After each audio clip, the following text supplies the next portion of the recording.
magafahan waa ninkii saqraanka geeska diiralna ku haystay dalkaasi Liibiya waqtigii isaga uu tahriibka ahaa waa kana isagoo markaasi halka surka ah cakaga haya uu ka helo intuu uureeyo markuu ku ogaado inuu doonta saari jiray. hadda ninkan magafaha Soomaaliga sida la sheegay gabdho badan hadda caan ka ah baraha bulshada ayuu waqtigii tahriibka ay ahaayeen si qasab ah ku soo uuray markii ay galeen wadamada Yurubta ana halkaas ayay ku dhaleen toban naagood buu hal mar wada xoogi jiray naagba naagtii ka qurux badanta ayuu haysan jiray gabdho badan ayaa dhintay dadka lacagahooda lala soo daahana jirdil buu ku sameyn jiray.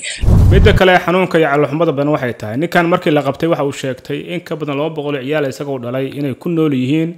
dalalka iyo qaaradaha America, Europe iyo Asia ku darso carruurtaasi isaga si xoog ah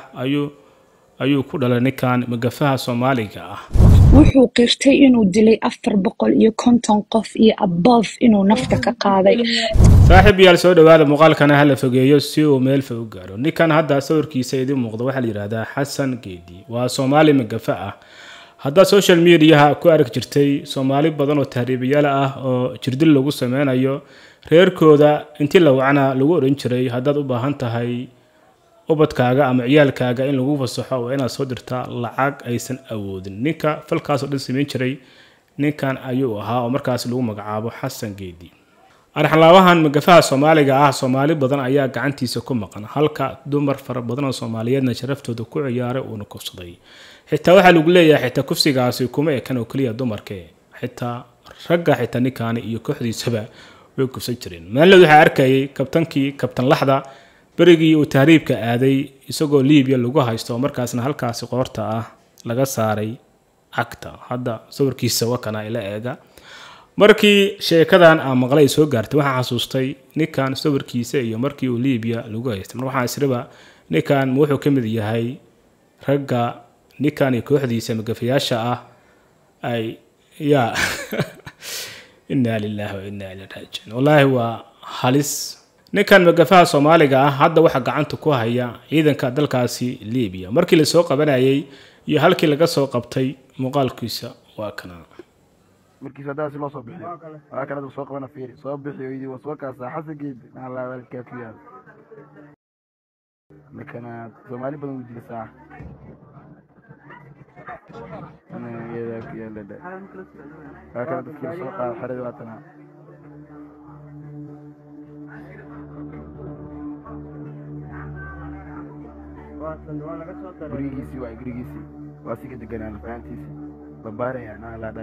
sida hadda muuqaalkan aad ka aragtaan waa ciidanka dalkaasi Liibiya gaar ahaan magaalada Bani Waliid mar ay ka sameeyeen howlgallo magaaladaasi.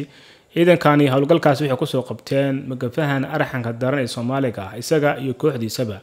waqti ay ku sugnaayeen guriga ay ka degan yihiin magaaladaasi Bani Waliid. markii ay soo qabteen ciidankana ninkan waxa la saaray maxkamad waxaan lagu xukumay xabsi daa'in inta isaga noloshiisa ka hartay. markii la xukumay kiiskiisii waxa soo faragashaday wadamo ay kamid yihiin Europe iyo Latin America.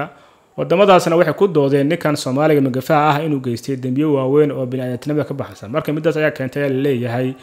inay soo farageliyaan kiiskan ayna ka dalbadaan dalkan Liibiya in ninkan ayaga lagu wareejiyo. midda kale xanuunka iyo caloxumada badan waxay tahay ninkan markii la qabtay waxa uu sheegtay in ka badan 200 ciyaal isagoo dhalay inay ku nool yihiin dalalka iyo qaaradaha America, Europe iyo Asia ku darso carruurtaasi isaga si xoog ah ayuu ku dhalay ninkan magafaha Soomaaliga ah. ninkan dumarka markay soo tahriibaan ayuu ninkan markuu uureeyo ayuu doonta saari jiray dumarkaasi isagoo markaasna kufsi u geystaa. kadibna markay dumarkan ay tagaan halka markii hore u socdeen ayay dumarkani uurka ay meesha dhexe ku soo qaadeen ayay halkaasi ay ku dhaleen. ninkan sidaas ayuu ubadkaasi ugu noqday aabahooda waana fal iyo dhacdo xanuun badan kana baxsan bini'aadantinimada. hadduu falkan u geysan lahaa qof kale oo aan Soomaali ahayn markaas xanuunka intaasi uu ka yaraan lahaa. laakiin falkan waxa geysanaya waa Soomaali midkii dadka ayaga ugu xigay ayaa sidan u galaya. haddana ila dhageysta qaar ka mid ah dumarkii ninkan uu soo dhibaateeyay iyo qaar kale oo arintaasi xoogaal u ahaa. ila dhageysta codkan muuqaalkan hal fogeeyo si uu meel fog u gaaro. wax badan aanan sheegin qaarkood victim ah qaarkood la soo dhaawacay qaarkood dhibaato arkay qaarkood dil arkay waxa weeyaan ninka calaa kulli xaal waxaa la dhahaa xasan geedi waxaa la xiray jimcihii ayaa la xukumay asiga iyo 2 nin oo kale asiga xabsi daa'im baa lagu xukumay anaana whatsappka kuugu soo dirayo newska amaaley ninkan for life baa lagu xukumay maxkamadii markii la keenayna waxaa isku haysata adduun weynaha oo dhan iyo Yurub in ninkan Liibiya laga kaxeeyo oo meel kale lagu xukumo inkastoo Liibiya xukuntay wuxuu sameeyay xukunka waxaa ka ah dil waxaa ku jira torture oo ah jirdil waxaa ku jira xoog inuu dad badan xoogay wuxuu qirtay inuu dilay 450 qof iyo above inuu nafta ka qaaday teer iyo xalay live ayaan ku jirnay waxaa jirta gabarani nambarkeeda ii soo dirtay waa gabadhii ayada dhalada wajiga uga dhufatay dadkii waqtigaa joogayna waa 2019kii way garan doonaan gabadhaasayto profile kale soo qaadatay wayna hadashay codkeedana waa la duubay waxaa kaloo dhacay in wiilal la xoogay gabdho la xoogay waxaa kaloo jirta inuu gabdho badan gabdhuhu ka helo intuu uureeyo markuu ku ogaado inuu doonta saari jiray tal saddexaad ninka maxkamadda markuu yimiday wuxuu yiri maadaama aniga noloshayda aanan banaan dambe arkaynin ilmahayga xaq baan u leeyahay buu yiri wuxuu sheegtay 200 iyo ilmo iyo ka badan oo Jarmalka iyo Talyaaniga iyo Sweden iyo meel walba ku faafsan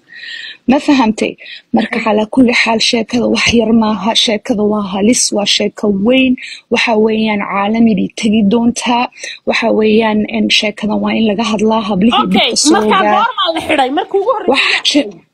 waxaan waa la ogaayo ninkan 10 sano ayuu ka shaqeynayay Liibiya ayuu dadka tahriibka soona gelinayay lacagna ka qaadanayay dadka markii yimaadaan lacag badan ka qaatana qaarkood naftuuba ka qaadi jiray dadka lacagahooda lala soo daahana jirdil buu ku sameyn jiray dadka isla meesha meelooyin xirooyin badan baa malaha jira baan u maleynayaa laakiin ninkan xasan geediga la dhahay la xirayna wuxuu kamid ahaa nimanka madgafe miyaa la dhahaa ee dadka keeni jiray dadka asiga si xun u gali jiray xoogi jiray 10 naagood buu hal mar wada xoogi jiray naagba naagtii ka qurux badanta ayuu haysan jiray gabdho badan ayaa dhintay saaka xataa Nimca Cabdicasiis oo qof raadinaysa ayaa